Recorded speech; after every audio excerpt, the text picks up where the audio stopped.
Преобръща фронта на атаката в ляво, откъдето ще последва центриране. Отново Марко Сокол иска топката и се вкарва с глава.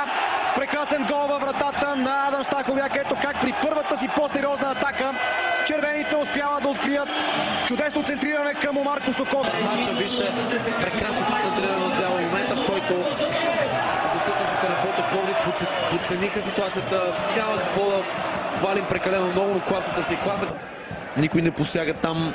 Все пак виждаме и центриране. Много добър шанс за Ботев Пловдив, който не е преминал. Сега Хамза в наказателното поле и това е града. Какъв пропуск на Ботев Пловдив. 89 минути. Ботев не успя да стигне до вратата на ЦСКА нито веднъж. Сега го направи на два пъти в рамките на 20 секунди. Уникални пропуски на Хамза и Доре. Минути и то, защото ето тук цялата защита в червено гледаше при центрирането от дясно. След това не възстанови на време, а Юрес Хамза изпусна уникален шанс, пращайки топката в градата. Няма абсолютно никакво време. Може би малко повече от 30 секунди. Ето каква грешка сега може да реши всичко в този матч. Удар и това 2-0. ЦСКА нокаутира Ботев Пловдив в добавеното време. Иван Стоянов вкарва за 2-0. Бурна радост червения лагер. Ботев твърде късно се сети да рискува. Стаховяк пресиран, сгреши.